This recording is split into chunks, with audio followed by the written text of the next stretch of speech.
Favorite part of the episode was when we asked him a question about please, and he answered the way an AI would. Maybe he was AI. Maybe we didn't even speak to him. Sometimes AI just like gives you so much information it's impossible to parse through. I'm like, sometimes I type, I'm like, please do not do anything yet.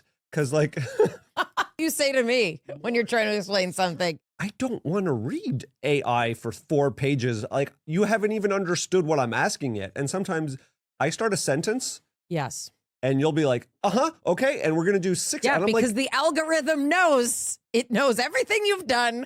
I know what you're going to say. You're like, okay, we're going to book that. I'm like, that is not even what I meant. AI, as he talked about, it's an extension of the way we think, the way we compute. It just does it much faster. It doesn't know that I'm going to do this right now. You know what I mean? Like, it might have. If you say to AI, what might Mayim do right now? It's got no idea. It's kind of like when Noam Chomsky was like, you can make up any series of words that have never been put together in the universe, and that can make a sentence. You could put a bunch of them together and you get a paragraph, and then you get a book, right? Like, you can make up anything. AI, as he said, it doesn't have will that way. It is an algorithm based on the things that it can assess about the way we operate.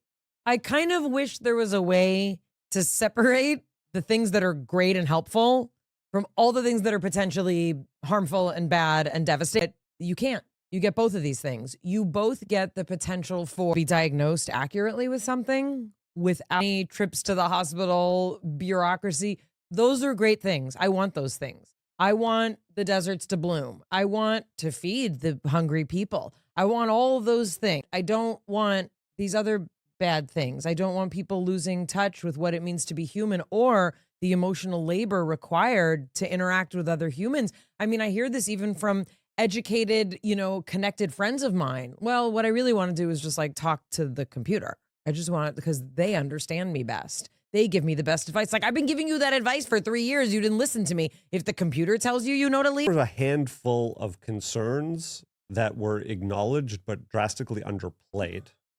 Gee, you think? The notion of almost all white-collar administrative jobs being taken over by artificial intelligence leaves a significant portion of the world unemployed. What he suggested is that the drive and reduction in energy costs, which will have a ripple effect of making goods far less expensive, universal basic income.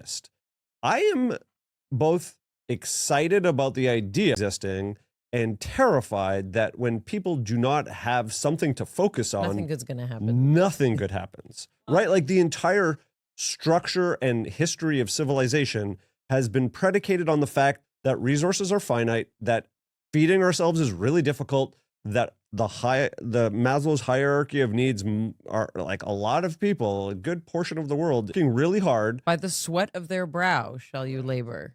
And if you remove that, I think there's going to be a massive upheaval where people don't have enough to do. Are you picturing like French Revolution? I think there will be civil unrest, there will be disorder, there's going to be violence. When people are not focused on surviving and making pacts to increase their ability to survive and to turn on one another. We have not shown as a species that we just are all able to hang out with downtime and not turn on one another. I'll be honest, it's like beyond the scope of my brain understanding and this podcast in some ways, to be able to sort of make predictions like this. Hands are the devil's workshop. And I think, I can't really imagine mass unemployment. Discussed in this podcast is the fact that there is a technology that is getting so good at the things that people do that it might make no one have. AI is being able to clone the two of us and is trained on all the episodes we've done before. Unless we're doing it live, and customize a version of this conversation to whoever's listening and highlight the most interesting parts to them. What AI does is it tells you what you want to hear. We're already seeing such splintering in terms of what people can tolerate. Like, I don't watch that news channel because it says things I don't follow this account on Instagram because it's full of, insert what it's full of. And so also this notion that we've become like more and more siloed. It used to be that like a lot of people read kind of like the same news, right? Or got kind of the same information. And So for me, there's also this notion of like AI personalizing the human experience, potentially scary. And I also, you know what I actually thought of? I thought of people like Lee Harris. I thought of people who are channelers. I thought of people who are healers and guiders and things like that. And it's like, how many people will not be pursued? And I'm not like worried that channelers are going to be out of work. That's not what I'm thinking about in terms of what people need. When I hear the advice that a lot of my friends are getting from ChatGPT, like whatever they're asking, it's like, oh, this is a really good way that, ChatGPT told me to respond to, whatever, my ex-wife or what, whatever. And I'm thinking, I guess that is a good way to respond. That better than reasoning it out with another human. In some cases, yes. So you're then getting this customized experience, right? The question is AI more persuasive than your therapist? AI more persuasive than your best friend in saying with him? That's abusive, right? Or whatever. That's what's interesting to me, that maybe it is that human perseveration of like going back every week and paying someone $300 every week to say the same thing. There's a different process by which we can heal and improve. If the incentive is like, this is a customized relationship. Fully not a judgmental. Isn't it annoying though that it's not a judgment? I'll ask it, show me the things I'm not seeing. Because you've showed me some of the feedback it gives you and it's like, you're an amazing writer. You're so amazing. It's totally sycophantic. What people will always, AI can place being in community or interacting in a live environment with people. Why do you think that devil's advocate here? I don't know. People feel community with the people in our community feel like they're part of a community. They know each other. They talk online, whatever. Extremely powerful. The internet has given us the opportunity to find like-minded people to share across distances that you normally would never have met. I can even talk about having this conversation. Sometimes I'm in the remote studio, these conversations, and they're good and I enjoy them, but I don't feel a physical body. I do not feel the same connection. What you're describing is true, and it's true because you're an animal. It's true because you're a primate. What we're doing when we're in the same room is we're tracking a lot of things, even unconsciously, and we're tracking facial expressions, and some of us are more attuned to those than others, right? You'll often say like, I'm not upset, and I'm like, your left eye is upset, So we're tracking that. The next level is something that is not seen, which Mustafa would not be a fan of. There is an energetic resonance to being in physical presence with someone. Energetically, like we can talk about the chakra system, like energetically, there's something happening. You're a being. At any point, I might feel like hugging you. I might feel like hitting the hat off your head. I might feel like rolling around on the floor and wrestling, right? But people, and we've talked about them on the podcast, there are people who do not crave this. There are people who might acknowledge, okay, we're primates. Okay, something happens. But the next level of human development is to surpass that. Just like people like Mustafa might say, oh, we used to need to have like, oh, why is there lightning? There must be God, right? Why do things happen? It must be God. We have evolved from that, right? Maybe we are evolving from this. Very interesting hypothesis. We are evolving, we interact cognitively. We're evolving on how our cognitive information influences our emotion, but I believe that on a cellular level, we have a biological imperative that we cannot bypass. I happen to agree, and people like Greg Braden would agree, a lot of people would agree, but unfortunately, I think you are in the minority of people in this world. It's not like, this is not a touchy-feely, energetic conversation kind of thing. People would be like, that's lovely. That's your old framework that's linked to, a biological system that has evolved over a long time. And people like you will not survive. Meaning like there's going to be a culling, right? I mean, there already are people who choose to live outside of this world. They live in communes or they live in smaller communities where they are rejecting this. There's usually a lot of other interesting things that happen. I've seen all those documentaries, but there are people who are going to reject this for sure. There are other techno-utopians who talk about, I'm going to wake up, I'm going to put the virtual reality glasses on, I'm going to live in a virtual space, I can control it more, it's more engaged. That life will be like the frog in boiling water. It's going to have this techno-utopia. You're going to have all of the sensory inputs in your brain lighting up because your visual cortex is getting fed by all of this information and digital systems. And what we're going to discover, that it has a significant negative health spend too much time there. We are not designed. This physical body, we cannot bypass the needs of our physical bodies.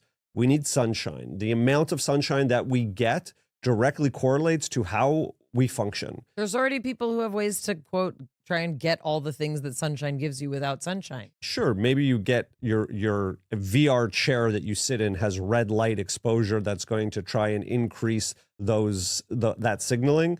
But I'm certain of this fact that we cannot bypass the fundamental mechanism of the body to evade interacting with other people and physical activity and some of the fundamental things that have gotten us this far. My other concern, which we didn't get into, is that the profit motives of these organizations are to grow at all costs. There will always be a way to capitalize on it. There will always be people who are wanting to capitalize on this. And that's also the reality that we're. Many companies are able to replace % of their workforce. Well, it will be like the emissions standards, right? Okay, we're going to try to reduce emissions. And then companies are going to fight back, and then they're going to buy the politicians that are going to allow them to replace all of their workforces. Let's talk about the spiritual component first. That he enjoys that dichotomy because I think it's important to him, and I think it's important, he's very, very private, but I think it is important to him in terms of, the things that he holds true and the things that are valuable to him. And I think that he believes that likely is the next level of our evolution, that we do not need false gods and we don't need blah, blah, blah rituals and we don't need all that stuff. He does want to hear about all the physicists that we speak to who talk about our connection to one consciousness, which he's kind of into. I hope he looks through our catalog because also, I mean, I would not be surprised if he would resonate with a Spinozist view of like, we are God's consciousness evolving, like whatever you want to call it. We are the consciousness evolving as it's existing and as we're sitting here. And that, that notion of spirituality, like that is what touches sort of the evolution of this quantum field, like all these things. Like, yeah, he's like, I would love for him to talk to Thomas Campbell, who, as I said, accidentally proved that God exists. Federico Fagin. Right. So love being this sort of like universal, like that's the substrate as many will describe it, even in the theoretical physics and quantum physics. I think that it's important to him to step outside of the religious, kind of concepts that many of us hold to. And I totally get that. But I also think that what I like about him is that he is not a loveless psychologist. He has a lot of heart. He has a lot of, I think that's where that comes from. That's what he's saying. He's this is not a cold, person. This is not a cold philosophy. And we've spoken to some technology people where I'm like, oh my God, I can't. But no, this is not a loveless perspective that he has. Is it overly optimistic? Sure. Well, he talks about a narrow path that we have to walk. I took him to task early on for referring to this as a being. I don't give him, he's not God. He actually is anti-rhythmic rights. Yes. He doesn't believe that algorithms are conscious, will be conscious. He doesn't believe that is actual feeling. When I think of the things that my teenager potentially could learn from an AI companion or chatbot or therapist or whatever, what I don't know that it can teach, reciprocal component of the human experience. You don't have to ever listen that well. No, because it's like what it is. And this is like, it's kind of like if you were to design a boyfriend or design a girlfriend, design a partner. Always available. Infinitely knowledgeable, judgmental, always helping you troubleshoot, and has no needs. Is that your perfect companion? Someone with no. They will never wake up and say, I don't feel well. You hold me today. You will never learn that relationship, how to tell if someone wants a hug or not. You'll never be comfortable around them, meaning you won't have uncertainty. You won't be like, did I misread that cue? When they're able to see us, what kind of presentation will we feel we need to make for them? Will we straighten our hair? Will we be like, just like I don't want to be seen without makeup in X, Y, or Z arena, do I not want to be seen without makeup? Also, there's going to be robots in your house, which is a whole other thing. You know what I was thinking? I'd love the robot to feed the cats every morning. It might. But there's a lot of variation, but I'm like, it'll learn that. It'll learn to like take the cat off the counter.